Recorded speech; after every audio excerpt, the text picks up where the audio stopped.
I was still wiping the dirt from my hands after burying my grandfather when I discovered my mother had erased me.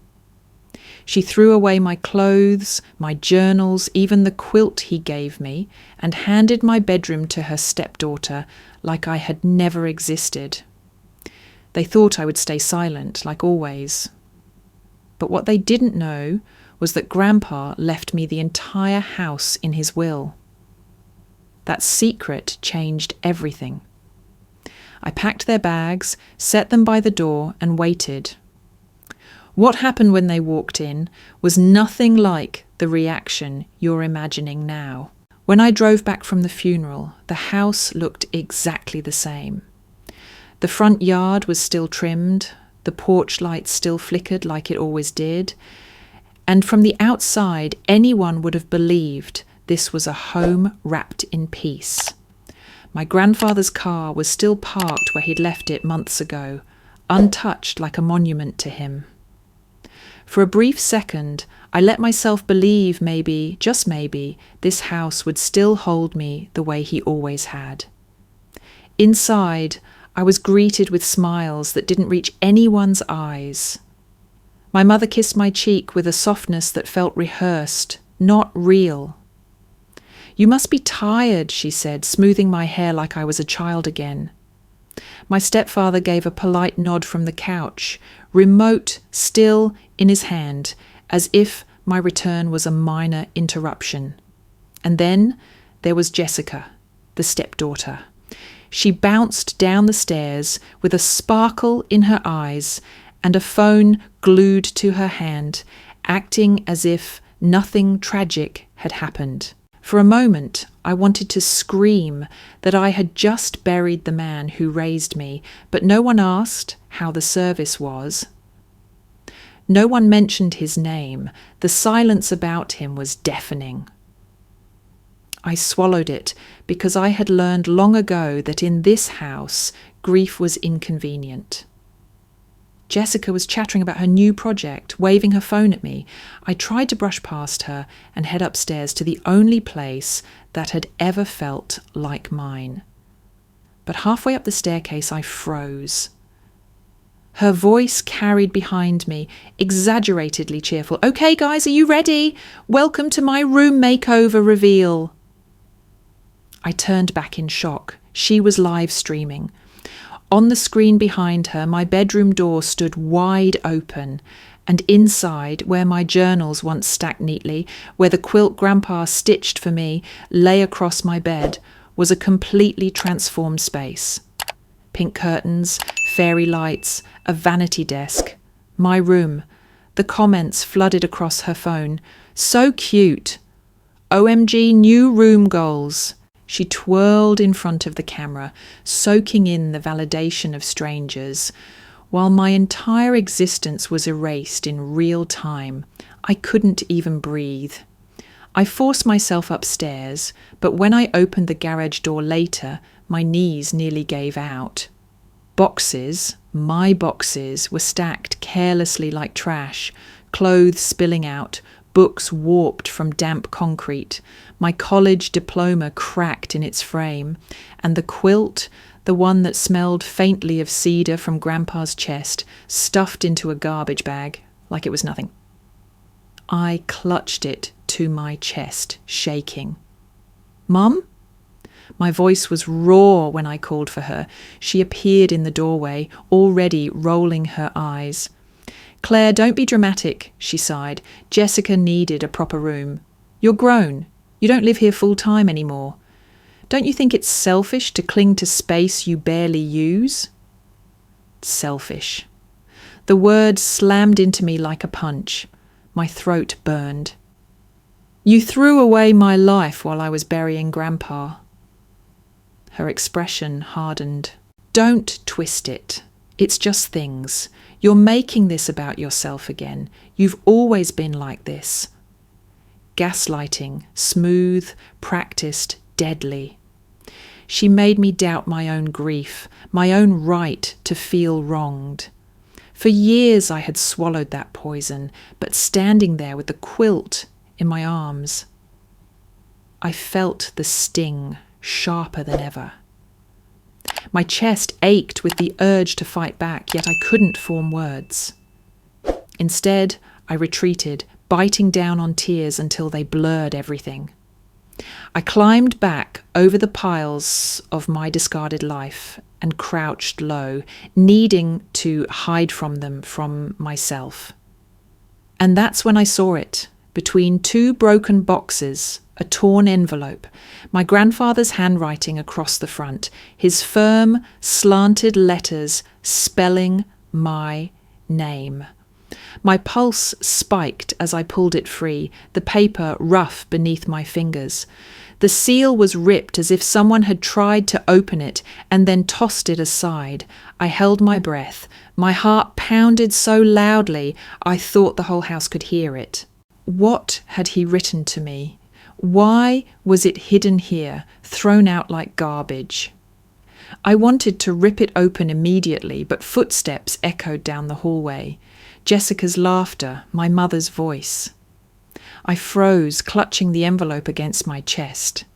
If they saw me with it, I knew somehow it would vanish before I ever read a single word. So I slid it quickly under the quilt, my secret shield, and whispered silently to him, "Grandpa, please tell me you left something for me." The house above me roared with life, with false laughter and hollow chatter. I sat in the shadows of the garage, trembling with fury, grief, and a fragile spark of hope I didn't dare believe in yet. The next morning, I woke to the sound of laughter echoing from downstairs. At first, I thought maybe it was just Jessica chatting with her friends, but the shrill tone carried through the vents. Curious and uneasy, I slipped out of bed and crept down the hall. Her phone screen glowed. Camera pointed at a pile of my things she had dragged into the living room. One by one, she pulled them out with exaggerated surprise. "Okay, guys, today we're doing an unboxing of some vintage stuff I found. Look at this. Old journals. Can you believe people actually used to write instead of type? So funny." She flipped open one of my notebooks, pages scrawled with my handwriting, dreams and secrets. The chat exploded with laughing emojis.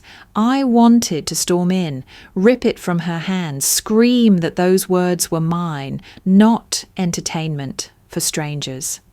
But my mother's voice stopped me cold. "Jessica, darling, keep it light. You don't want people thinking you're too harsh. Show them the necklace. That will get more likes." My necklace, a silver chain Grandpa gave me when I graduated. She dangled it in front of the camera like it was some thrift store trinket. I backed away before they saw me. My hands trembled, rage boiling, but beneath it a creeping doubt gnawed at me.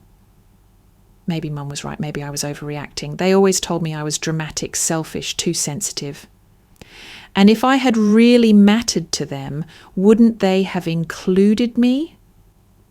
Later that afternoon, my mother posted a photo on Facebook.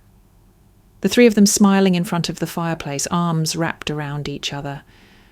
The caption read, "So proud of my beautiful family." My face was missing. It was as if I had never existed. Friends commented, "Beautiful family. So happy for you." I stared at the screen, my reflection ghost-like against their false perfection. By evening, I was spiraling. Maybe I didn't belong here. Maybe I never had. I sat on the edge of the bed, quilt clutched in my lap, tears dripping onto the faded fabric. My chest hurt with the familiar ache of being invisible. Then my phone buzzed, a message from Mrs. Dawson, the neighbour who had known me since childhood. "Claire, I hate to tell you this, but last night I saw your mother throw something in the trash. It looked important. Papers, maybe. She seemed nervous, kept looking around. I thought you should know." My breath caught. The envelope from Grandpa. Had there been more? What else had she tried to hide? My fingers clenched around the phone, the tremor of anger shaking me out of despair. That night, I moved silently through the house. From the kitchen, I heard voices. Low, conspiratorial. I pressed against the wall, listening. She doesn't suspect anything, my mother whispered. We'll just tell her the will isn't valid without both signatures. She'll sign over the house once she realizes she can't fight us. My stepfather's voice was steady, calculated. I spoke with a lawyer today. He said there might be a way to challenge the document. If we can prove Claire isn't stable, the court will side with you. Jessica giggled. That won't be hard. She's already acting crazy. I can post more clips of her breakdowns. Everyone will believe it. My blood ran cold. They weren't just erasing me. They were plotting to destroy me completely.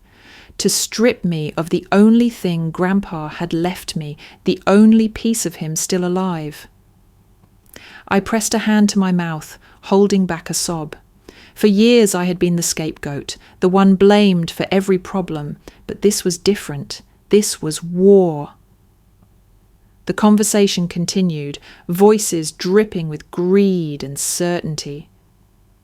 My mother's tone hardened. Tomorrow we'll set up a meeting. The lawyer thinks he can find a loophole. Claire will sign, whether she wants to or not. My knees weakened, but I forced myself to retreat quietly up the stairs. My mind raced, torn between despair and fury. How had it come to this, that my own mother was planning to rob me of the last shred of love I had left from Grandpa? When I collapsed onto the bed, the quilt slipped from my hands, revealing the torn envelope beneath it. My eyes stung with tears. Grandpa had known. He must have. Why else would he leave me this letter, this house? Why else would he warn me in his quiet, careful way? As I sat there, the room spinning, my phone buzzed again. I almost didn't look. Too drained to handle more. But when I lifted it, the screen lit up with a new message. Claire, this is Mr. Jennings. Your grandfather asked me to share something with you privately. Come to my office tomorrow. It's important. The lawyer. Grandpa's lawyer. My heart slammed against my ribs. Something he hadn't told the others. Something meant only for me. The next day, I sat stiffly in the oak-panelled office of Mr. Jennings, my grandfather's lawyer. The air smelled faintly of dust and leather, like secrets waiting to be told. My hands shook as I clutched the envelope he had sent. He cleared his throat and looked directly at me, his voice calm but heavy with importance. Claire, your grandfather left very clear instructions. This house, the Mitchell residence, belongs solely to you. No conditions, no loopholes. He wanted you to have it, protected from anyone else's claim. For a second, the words didn't register. The house, mine. I blinked rapidly, my pulse quickening. Before I could speak, Mr. Jennings slid a folded piece of paper across the desk. The handwriting on the front was unmistakable. Grandpa's. I opened it with trembling fingers. Claire, I know you will be betrayed by those who should have protected you. This house is your sanctuary. Use it to defend yourself. Promise me you won't give in to them. Tears blurred the ink. His voice echoed in my memory, steady and warm, as though he was still beside me. The ache of loss twisted deeper, but for the first time, grief mixed with something else, strength. Later that evening, when the family gathered in the living room, Mr. Jennings stood before us all and read the will aloud, every word hammered into the walls like nails. The Mitchell residence is hereby passed in entirety to my granddaughter, Claire Mitchell." Silence dropped like a guillotine. My mother's face froze, her polite smile collapsing into something raw and ugly. Jessica gawked at me as though I had stolen a crown from her head. My stepfather cursed under his breath. "You can't be serious," my mother hissed, her voice sharp enough to cut glass. "That house has been in my family for decades. He had no right—" Mr. Jennings interrupted firmly. "He had every right. It was his property, and he made his choice." A few neighbours had gathered outside, drawn by the raised voices. My mother spun toward them, fury etched across her face. The mask of sweetness she wore for years cracked wide open. "This is a mistake. She manipulated him," she shouted, pointing at me with venom. I shrank under their stares, shame burning even though I had done nothing wrong. For a moment, I wondered if they believed her. But then Jessica, desperate for attention, lifted her phone and began live streaming. Tears rolled down her cheeks as she spoke to the camera. "My sister is stealing our home. We're losing everything." Yet in the corner of the frame, the mirror betrayed her. While Jessica wailed into her phone, my mother's reflection in the background revealed her smirking, eyes glittering with triumph. The chat exploded with suspicion. "Wait, why is the mum smiling? This feels staged. Are they lying?" The performance faltered. I stood frozen, my grandfather's letter clenched in my fist, while whispers online began to turn against them. That night, the weight of everything pressed down. I locked myself in my room, the quilt wrapped tight around me. A bottle of whiskey I had found in the cabinet sat half empty on the floor. Each swallow numbed the fire in my chest, but only for moments at a time. The house was mine. I should have felt victorious. Instead, I felt broken. The people meant to love me were plotting my destruction, and even with Grandpa's words, I didn't feel strong. I felt like a child again, small and unwanted. Jessica's newest video surfaced that evening. She had clipped together moments of me pacing, my voice shaking, eyes red from crying. "Look," she whispered dramatically to her viewers. "She's unstable. She's dangerous. How could Grandpa leave the house to someone like this?" The comments turned vicious, accusing me of being spoiled, ungrateful, unhinged. I pressed my face into the quilt, sobbing until my ribs ached. My phone buzzed constantly with notifications, but I couldn't bear to look. The world outside those walls thought I was the villain. Inside these walls, I was alone. The night grew colder, shadows thick in the corners of the room. My breath hitched as I stared at the torn envelope I had hidden days ago. Something gnawed at me. Why had it been discarded in the garage? What had my grandfather wanted me to see? With trembling hands, I slid the letter open fully for the first time. Inside was not more words, but a small brass key. I turned it over in my palm, heart racing. On the back, faintly etched, hall closet, bottom drawer, my pulse thundered. Whatever it unlocked, Grandpa had hidden it carefully. Another secret, another piece of truth he had left only for me. I clutched the key, my despair momentarily pierced by a flicker of hope, as if his hand still guided me through the darkness. The brass key weighed heavy in my palm, as if it carried more than metal, it carried expectation. My grandfather had left it for a reason, and tonight that reason would finally come to light. I crept into the hallway, heart pounding, and crouched before the old hall closet. Dust floated in the thin moonlight as I pulled open the bottom drawer. Inside lay a small black safe, its surface scratched with age. My hands trembled as I slid the key into the lock. The click echoed louder than thunder. I held my breath, lifted the lid, and found stacks of leather-bound notebooks. My grandfather's handwriting scrawled across every page. I sat cross-legged on the floor, opening the first one. His words spilled out. Meticulous records of what he had seen year after year. Notes about my mother belittling me, discarding my accomplishments, favouring Jessica over me. Observations of how I shrank under her constant criticism, how my confidence withered. One line made my throat tighten. Claire is not weak. They want her to believe she is. One day she must see the truth. Tears streamed down my face as I flipped through the pages. For years I thought I was oversensitive, broken, selfish, but here was proof. He had seen it all. He had known.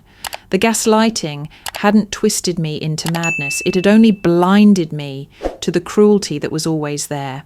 I clutched the notebook to my chest. I'm not crazy, I whispered into the stillness. I'm not selfish. The truth is here. My tears turned to laughter, jagged but alive. The despair that had nearly drowned me only hours ago hardened into something sharper, fury. Fueled by that fire, I grabbed my phone. My fingers hovered before I dialed, but I forced myself to finish the number. When the call connected, my voice was steadier than I expected. Hi, I need to speak with your producer. I have evidence of a toxic family cover-up. Yes, I'm willing to go on record. My chest heaved as I hung up. The decision was irreversible. If they wanted to paint me as unstable, then I would show the world the truth they had hidden for years. The next morning, sunlight spilled across my room, but for once I didn't feel like curling away from it. I gathered the notebooks, Grandpa's letter, and screenshots of Jessica's live stream. My laptop hummed as I organised everything into folders labelled evidence. For the first time, I wasn't the lost invisible daughter. I was building a case. Later, I called Mr. Jennings. I have more, I told him. Not just the will, proof of years of manipulation. They can't gaslight me anymore. His pause carried weight. Then he said, "Bring it all, Claire. We'll make sure their lies don't stand." That night, the house was unusually quiet. My mother and stepfather had gone out, leaving Jessica glued to her phone in the living room. I sat upstairs with Grandpa's photo on my nightstand. The glass frame caught the light, his smile frozen in time. I traced his face with trembling fingers. "Grandpa," I whispered, "I'll make this right. I won't let them twist me into someone I'm not. I won't let you down." The vow steadied me more than whiskey ever had. Hours passed before the silence broke with Jessica's shrill voice. I peeked from my doorway and saw her live streaming again, this time pacing her bedroom. "Mum says we have a plan," she whispered to her followers, her tone conspiratorial. "She's working with a lawyer who's going to prove the will's invalid. All we need is Claire's signature, and it's over." My pulse spiked. She tilted the phone, her face glowing with smug confidence.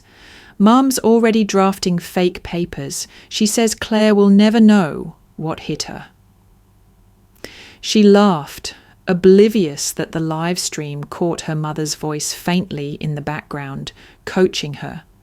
The chat exploded with comments. "Wait, did she just say fake papers? This sounds illegal." Jessica didn't even notice. I stepped back into my room, adrenaline surging. They weren't just planning to strip me of my inheritance. They were ready to forge documents to erase my grandfather's wishes. And now the proof wasn't hidden in notebooks or whispered by neighbours. It was broadcast live for the world to see. The plan crystallized in my mind the moment I saw Jessica's careless live stream.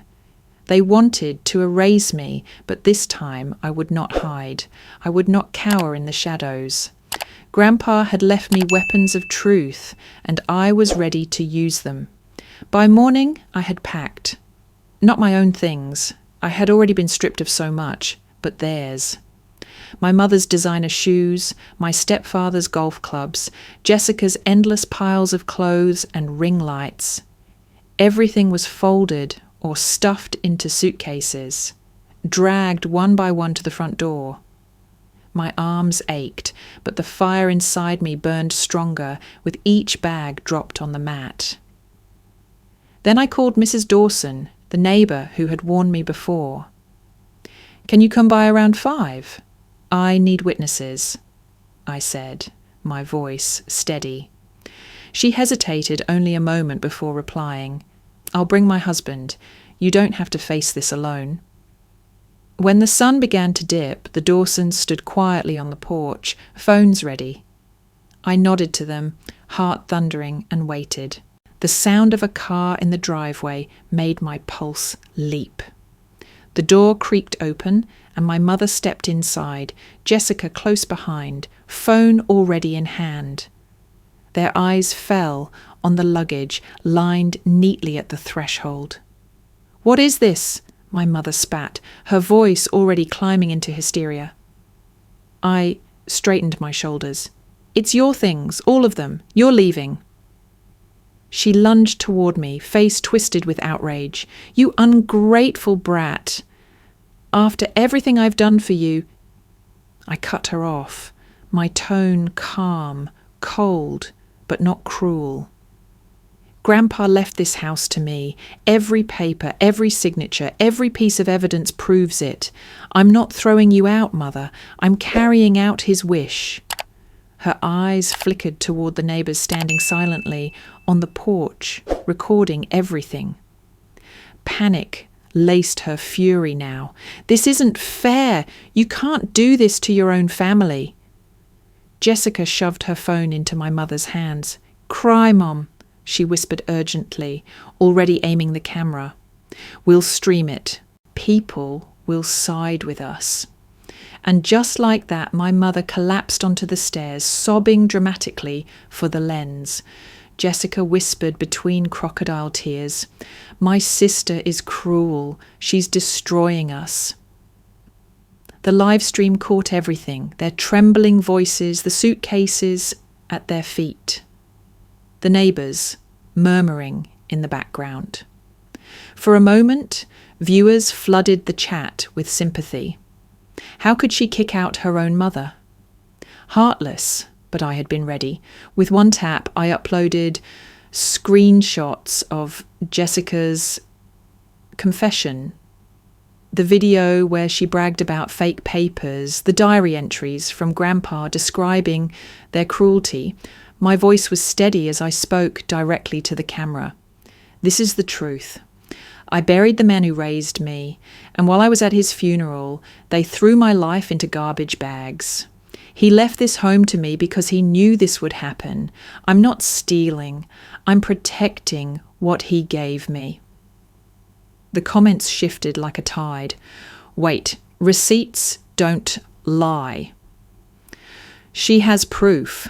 The mum was smiling in that earlier stream, caught red-handed. Support poured in. Viewers turned against the performance unfolding at my doorstep. My mother's sobs faltered as she realised the charade was collapsing. Jessica's phone slipped in her sweaty hands. My stepfather muttered curses, grabbed his golf bag and stormed out without another word. By the time the live stream ended, the house felt hollow. The Dawsons left quietly, giving me a nod of solidarity.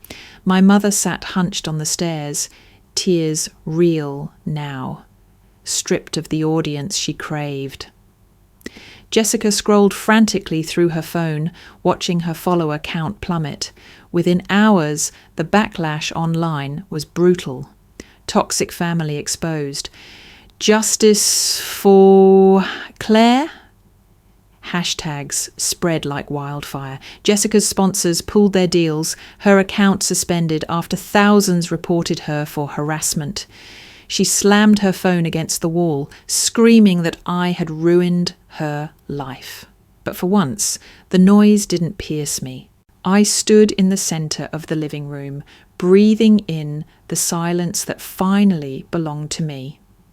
The house didn't feel haunted anymore. It felt like it was breathing with me, walls no longer suffocating, but sheltering. My mother rose shakily, clutching one of the suitcases. "You'll regret this," she hissed, eyes hollow, but the venom in her voice had lost its sting. She shuffled out the door, Jessica trailing behind, curses spilling in waves. When the door clicked shut, I sagged against it, every muscle trembling with release. The air inside was still, peaceful. For the first time in years, I wasn't the ghost haunting this house. I was its heart. As I turned to head upstairs, something slipped from a half-open suitcase left behind. An envelope fluttered to the floor. My name wasn't on it, but my mother's was. The paper looked old, the handwriting familiar. I bent down, dread coiling in my stomach. The letter was from a real estate agency. My mother had signed documents, preparing to sell the house long before Grandpa's will was read. She had been ready to erase me from the beginning. I clutched the envelope, rage simmering beneath the calm. Another betrayal revealed itself, proof that this nightmare had been plotted long before the funeral. The days that followed felt like a storm breaking into calm. The truth was no longer confined to dusty journals or whispered suspicions. It was out in the open, undeniable. The live streams, the forged paper scheme, the years of cruelty recorded in Grandpa's handwriting. All of it had painted a picture too sharp to ignore. Neighbours who once believed my mother's lies crossed the street to apologise. "We should have seen it," Mrs. Dawson told me softly, squeezing my hand. "We're sorry for doubting you." Online, strangers rallied behind me, hashtags of support rising where condemnation once stood. For the first time, my voice wasn't drowned out by theirs. At the law office, Mr. Jennings handed me a new folder. His expression was lighter than before, almost proud. "Your grandfather anticipated everything," he said, sliding the papers toward me. "He not only left you the house, he created a scholarship fund in your name, Claire. It's dedicated to children who've suffered from neglect or family discrimination. His words were clear. He wanted your pain to transform into hope for others." I opened the file and blinked through tears. The Claire Mitchell Scholarship. A legacy not just of survival, but of compassion. My throat tightened as I read Grandpa's words. Let her know she was never broken. Let her know she can be a light. For years I had been cast as selfish, unstable, unworthy, but here in legal ink and his steady hand was the truth. I had been chosen to carry forward something greater than revenge. News of the fund spread quickly. Local papers printed the story. Granddaughter of Mitchell family to honour children in need. Instead of scandal, my name was now tied to something hopeful. I was no longer the scapegoat, the ghost in the family's narrative. I was vindicated, not only in my grandfather's eyes, but in the eyes of the world.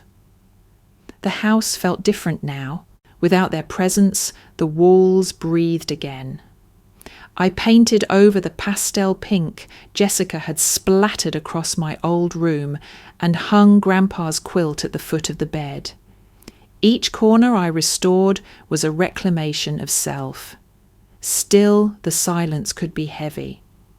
One evening, I sat in the living room surrounded by friends who had stayed long after the chaos settled. College friends who rushed back when they saw the story, neighbours who brought food, even Mrs. Dawson and her husband. We ate pizza off paper plates, laughter spilling into corners, once filled with shouting.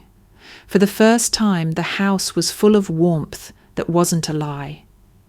This is what family feels like, I whispered to myself, smiling through tears. Not blood, not obligation, choice. Love freely given. Late that night, when the guests had gone and the quiet returned, I carried Grandpa's photo to my window. The moonlight bathed the frame, his smile looking out as though approving. I pushed the window open wide, cool air rushing in, carrying with it the promise of something new. The room that had once been stripped from me was mine again, sunlight pouring across fresh sheets, the air no longer suffocating but free. I whispered to him, to myself, to anyone who might listen.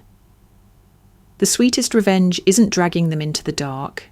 It's standing tall in the light, letting them stay trapped in their own shadows. I believed it now, every word. I set the photo back on the sill and turned toward bed. Peace settling deeper than it had in years. My phone buzzed on the nightstand. Thinking it was just another message of support, I reached for it casually. But the screen showed something different. An unknown number, no name. The text read, "The truth hasn't ended here. You only know half the story." My breath caught, the calm moment fracturing. A chill raced down my spine. I stared at the message, heart hammering, wondering who still lingered in the shadows of this family's secrets.